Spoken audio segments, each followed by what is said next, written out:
Hello everyone, मैं कल्पना यादव।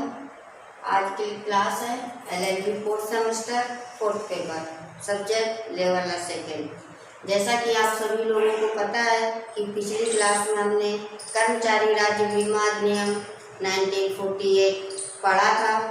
तो इस अधिनियम के बारे में हमने पिछली क्लास में डिस्कस किया था कि अधिनियम का ऐतिहासिक विकास कैसे हुआ, अधिनियम का उद्देश्य क्या है और अधिनियम का प्रवर्तन कब हुआ। उसी अधिनियम में ही आगे का जो टॉपिक है वो है महत्वपूर्ण परिभाषाएं। तो जो ये परिभाषाएं आज हम पढ़ेंगे, ये परिभाषाएं जैसा कि लिखा ही हुआ है महत्वपूर्ण परिभाषाएं, ये सिलेबस में भी है और ये परिभाषाएं महत्वपूर्ण है भी। इन परिभाषाओं को अधिकतर एग्जाम में पूछा जाता है, तो आपको इन परिभाषाओं के बारे में आज हम एक एक करके बताते हैं। तो इस अधिनियम में हमें काफ़ी परिभाषाओं को पढ़ना है।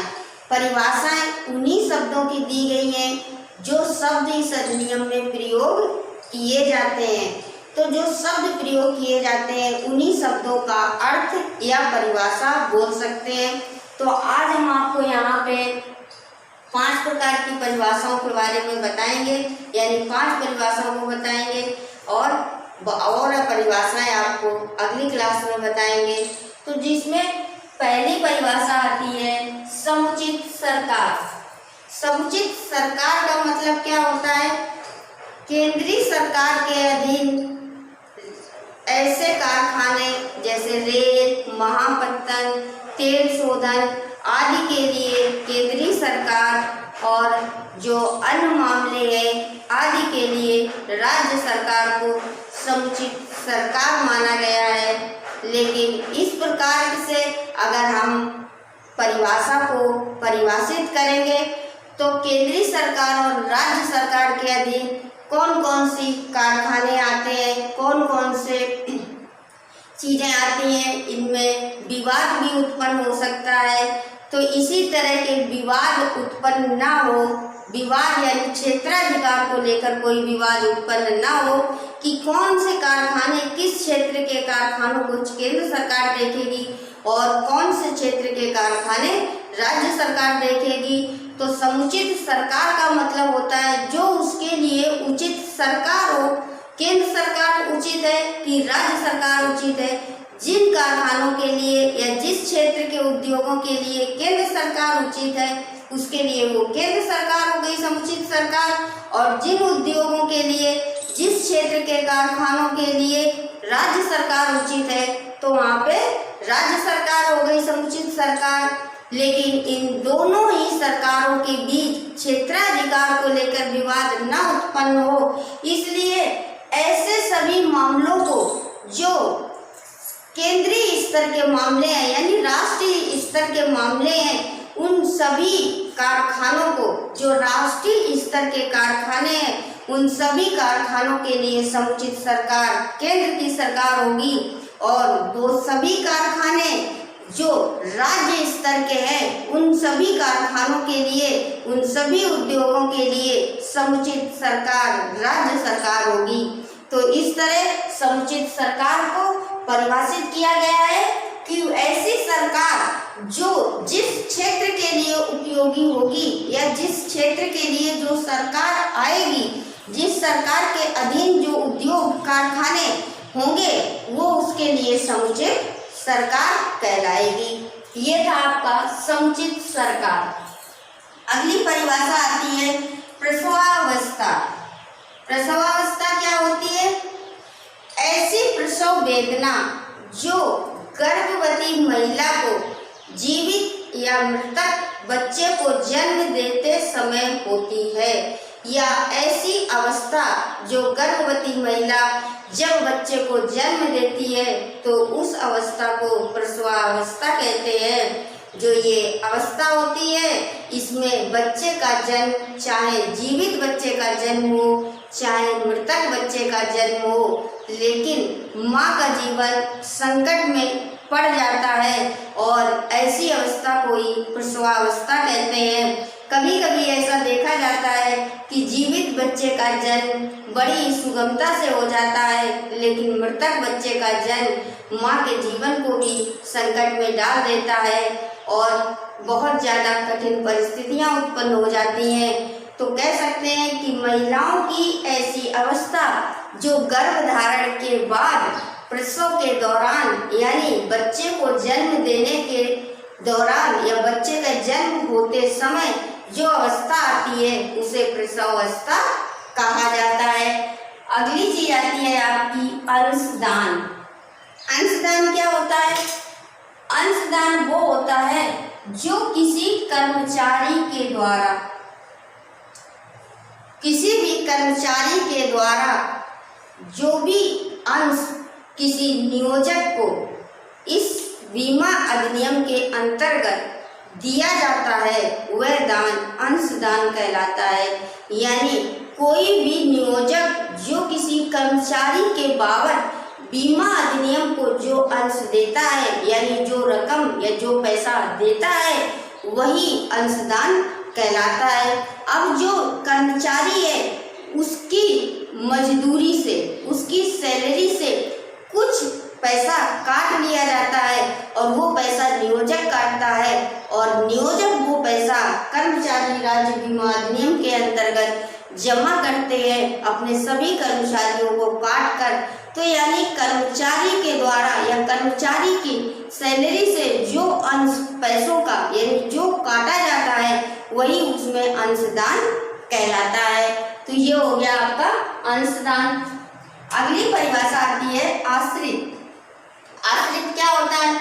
आप सभी लोग जानते हैं कि मजदूरों की मजदूरी के ऊपर जितने लोग आश्रित होते हैं वो सभी आश्रित कहलाते हैं। यानी जब कोई कर्मचारी या कोई मजदूर कहीं कार्य कर रहा होता है तो उस कार्य से जो वो पैसे लाता है और उन पैसों से जितने लोगों का वो भरण पोषण करता है या उसके कमाई के ऊपर उसके पैसे के ऊपर जितने लोगों का खर्चा चलता है वो सभी उसके आश्रित कहलाते हैं। आश्रित की भी कई श्रेणियां होती हैं, प्रथम श्रेणी, द्वितीय श्रेणी, तृतीय श्रेणी। तो जो ये आश्रित है आप पिछली क्लासों में भी पढ़ चुके होंगे कि किस किस श्रेणी में कौन कौन से लोग आश्रित होते हैं। आपको लेवल ला फर्स्ट में भी ये पढ़ाया गया था। आश्रित में तो सबसे पहले जो प्रथम श्रेणी के आश्रित होते हैं उसमें आती है मजदूर की विधवा पत्नी, उसके बच्चे, उसके माता और पिता जो मजदूर के ऊपर आश्रित थे। तो प्रथम श्रेणी में ये आते हैं। उसके बाद आती है विधवा पुत्री, विधवा पुत्रवधू या क्या नाम सौतेली माता। इस तरह से द्वितीय श्रेणी के आश्रितों में आते हैं। तृतीय श्रेणी में उसके बाबा, दादी, ऐसी बहू या बहू के बच्चे, विधवा, इस तरह से जो भी आते हैं ये सब तृतीय श्रेणी के आश्रित में आते हैं। तो कहने का मतलब है कि यह मजदूर के रिश्तेदार जो भी उसके ऊपर आश्रित हैं, जिन सभी लोगों का वो खर्चा चलाता है वो सभी उसके आश्रित की श्रेणी में आएंगे। अगली चीज आती है सम्यक रूपेण नियुक्ति। सम्यक रूपेण नियुक्ति क्या होती है? ऐसी नियुक्ति जो कर्मचारी राज्य बीमा अधिनियम 1948 के अंतर्गत बनाए गए नियमों के अनुसार जिस व्यक्ति की नियुक्ति की गई है वो नियुक्ति सम्यक रूपेण नियुक्ति कहलाती है। यानी जब ये कर्मचारी राज्य बीमा अधिनियम बना तो इस अधिनियम में नियम भी बने हुए थे कि किस किन नियमों का, किन किन योग्यताओं का जो व्यक्ति होगा उसे यहाँ पे नियोजित किया जाएगा। तो अधिनियम के जो प्रावधान है, जो उपबंध है, उन उपबंधों के अनुसार जिस भी मजदूर को नियोजित किया गया है तो वो जो नियोजित किया गया है वो सभी नियमों का पालन करते हुए, सभी शर्तों का पालन करते हुए जिस व्यक्ति की नियुक्ति हुई है तो ऐसी नियुक्ति को हम सम्यक रूपेण नियुक्ति कहते हैं, यानी सम्यक रूप से पूरी तरह से नियमों का, अधिनियम के प्रावधानों का पालन करते हुए की गई नियुक्ति सम्यक रूपेण नियुक्ति कहलाती है। अगली है अपनी परिभाषा नियोजन क्षति। नियोजन क्षति क्या होती है? नियोजन के दौरान हुई क्षति। नियोजन के दौरान हुई क्षति, इसका मतलब क्या हुआ?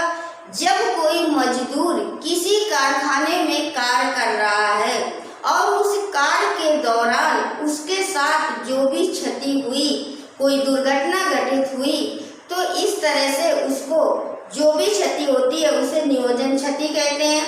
इसमें आ जाएगा कि कारखाना से संबंधित कोई बीमारी हो गई, वो भी नियोजन क्षति हो गई, या कार्य करते समय किसी के हाथ का कट जाना, पैर का कट जाना, चोट लग जाना, और जो ये क्षतियाँ हैं ये कई प्रकार की हैं, आगे आपको पढ़ाई जाएंगी।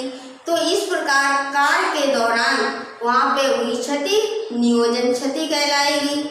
लेकिन अगर कोई व्यक्ति नियोजन के दौरान उस कार्य पे है और तब उसकी क्षति होगी, तभी वो नियोजन क्षति में काउंट होगा।